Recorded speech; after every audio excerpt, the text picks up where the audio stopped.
Above Life's Turmoil by James Allen. Chapter 11. Sowing and Reaping. Go into the fields and country lanes in the springtime, and you will see farmers and gardeners busy sowing seeds in the newly prepared soil. If you were to ask any one of those gardeners or farmers what kind of produce he expected from the seed he was sowing, he would doubtless regard you as foolish, and would tell you that he does not expect at all, that it is a matter of common knowledge that his produce will be of the kind which he is sowing, and that he is sowing wheat or barley or turnips, as the case may be, in order to reproduce that particular kind. Every fact and process in nature contains a moral lesson for the wise man. There is no law in the world of nature around us which is not to be found operating within the same mathematical certainty in the mind of man and in human life.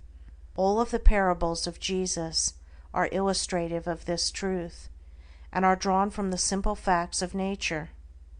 There is a process of seed sowing in the mind and life of a spiritual sowing, which leads to a harvest according to the kind of seed sown.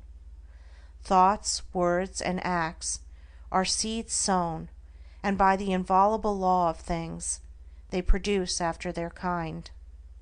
A man who thinks hateful thoughts brings hatred upon himself. The man who thinks loving thoughts is loved.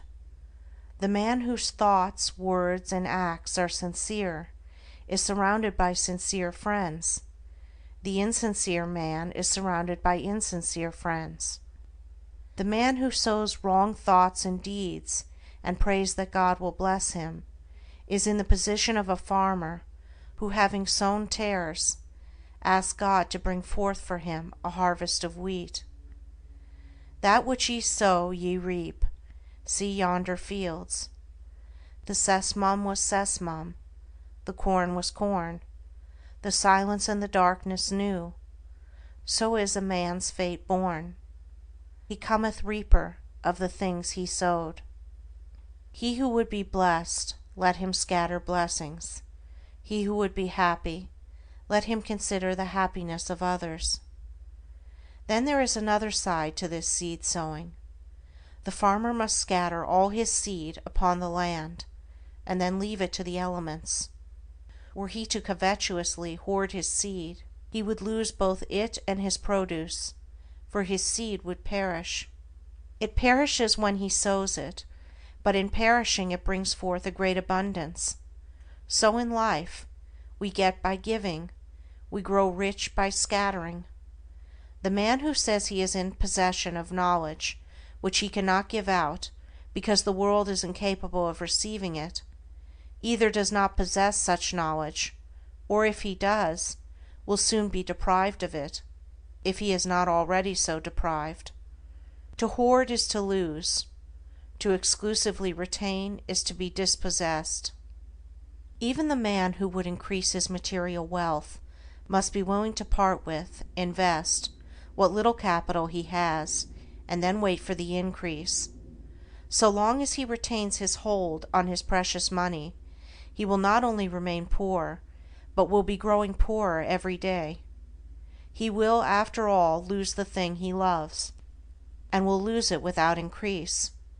But if he wisely lets it go, if, like the farmer, he scatters his seeds of gold, then he can faithfully wait for, and reasonably expect, the increase. Men are asking God to give them peace and purity, and righteousness and blessedness, but are not obtaining these things. And why not? Because they are not practicing them, not sowing them. I once heard a preacher pray very earnestly for forgiveness, and shortly afterwards, in the course of his sermon, he called upon his congregation to show no mercy to the enemies of the church. Such self-delusion is pitiful, and men have yet to learn that the way to obtain peace and blessedness is to scatter peaceful and blessed thoughts, words, and deeds. Men believe that they can sow the seeds of strife, impurity, and unbrotherliness, and then gather in a rich harvest of peace, purity, and concord by merely asking for it. What more pathetic sight than to see an irritable and quarrelsome man praying for peace? Men reap that which they sow, and any man can reap all blessedness now and at once, if he will put aside selfishness, and sow broadcast the seeds of kindness, gentleness, and love. If a man is troubled, perplexed, sorrowful, or unhappy, let him ask, what mental seeds have I been sowing? What seeds am I sowing? What have I done for others? What is my attitude towards others? What seeds of trouble and sorrow and unhappiness have I sown, that I should thus reap these bitter weeds? Let him seek within and find, and having found, let him abandon all the seeds of self, and sow henceforth only the seeds of truth. Let him learn of the farmer the simple truths of wisdom. Chapter 12. The Reign of Law. The little party gods have had their day. The arbitrary gods, creatures of human caprice and ignorance, are falling into disrepute. Men have quarreled over and defended them until they have grown weary of the strife, and now everywhere they are relinquishing and breaking up these helpless idols of their long worship. The god of revenge, hatred, and jealousy, who gloats over the downfall of his enemies, the partial god who gratifies all of our narrow and selfish desires, the god who saves only the creatures of his particular special creed, the god of exclusiveness and favoritism. Such were the gods, miscalled by us God, of our soul's infancy, gods base and foolish as ourselves, the fabrications of our selfish self, and we relinquished our petty gods with bitter tears and misgivings, and broke our idols with bleeding hands. But in so doing we did not lose sight of God, nay, we drew nearer to the great silent heart of love. Destroying the idols of self, we begin to comprehend somewhat of the power which cannot be destroyed, and entered into a wider knowledge of the God of love, of peace, of joy, the God in whom revenge and partiality cannot exist, the God of light, from whose presence the darkness of fear and doubt and selfishness cannot choose but flee. We have reached one of those epochs in the world's progress which witnesses the passing of the false gods, the gods of human selfishness and human illusion. The new old revelation of one universal impersonal truth has again dawned upon the world, and its searching light has carried consternation to the perishable gods who take shelter under the shadow of self.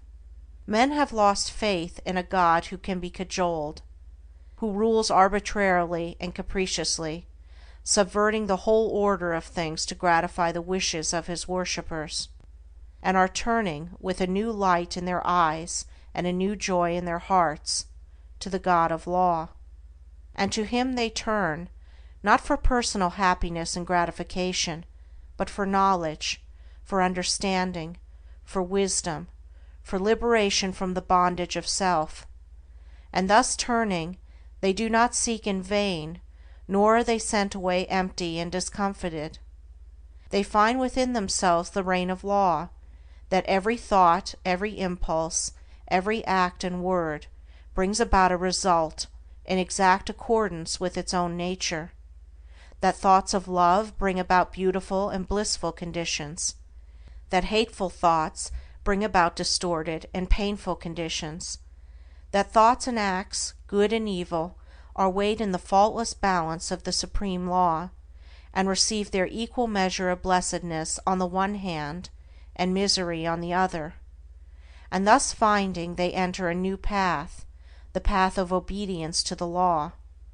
Entering that path, they no longer accuse, no longer doubt, no longer fret and despond, for they know that God is right, the universal laws are right, the cosmos is right, and that they themselves are wrong, if wrong there is, and that their salvation depends upon themselves, upon their own efforts, upon their personal acceptance of that which is good, and deliberate rejection of that which is evil.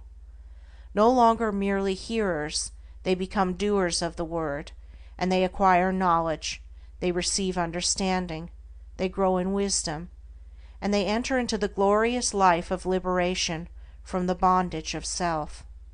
The law of the Lord is perfect, enlightening the eyes. Imperfection lies in man's ignorance, in man's blind folly. Perfection, which is knowledge of the perfect law, is ready for all who earnestly seek it. It belongs to the order of things. It is yours and mine now, if we will only put self-seeking on one side, and adopt the life of self-obliteration. The knowledge of truth, with its unspeakable joy, its calmness and quiet strength, is not for those who persist in clinging to their rights, defending their interests, and fighting for their opinions, whose works are imbued with the personal I, and who build upon the shifting sands of selfishness and egotism. It is for those who renounce these causes of strife, these sources of pain and sorrow, and they are, indeed, children of truth, disciples of the Master, worshippers of the Most High. The children of truth are in the world today. They are thinking, acting, writing, speaking, yea, even prophets are among us, and their influence is pervading the whole earth. An undercurrent of holy joy is gathering force in the world, so that men and women are moved with new aspirations and hopes, and even those who neither see nor hear feel within themselves strange yearnings after a better and fuller life. The law reigns, and it reigns in men's hearts and lives, and they have come to understand the reign of law who have sought out the tabernacle of the true God by the fair pathway of unselfishness. God does not alter for men, for this would mean that the perfect must become imperfect. Man must alter for God, and this implies that the imperfect must become perfect. The law cannot be broken for man, otherwise confusion would ensue. Man must obey the law. This is in accordance with harmony, order, justice. There is no more painful bondage than to be at the mercy of one's inclinations, no greater liberty than utmost obedience to the law of being. And the law is that the heart shall be purified, the mind regenerated, and the whole being brought in subjection to love, till self is dead, and love is all in all, for the reign of law is the reign of love. And love waits for all, rejecting none. Love may be claimed and entered into now, for it is the heritage of all. Ah, beautiful truth! To know now that man may accept his divine heritage, and enter the kingdom of heaven. Oh, pitiful error! To know that man rejects it because of love of self. Obedience to the law means the destruction of sin and self, and the realization of unclouded joy and undying peace. Clinging to one's selfish inclinations means the drawing about one's soul clouds of pain and sorrow which darken the light of truth, the shutting out of oneself from all real blessedness, for whatsoever a man sows, that shall he also reap. Verily the law reigneth, and reigneth forever, and justice and love are its eternal ministers. End of chapters 11 and 12.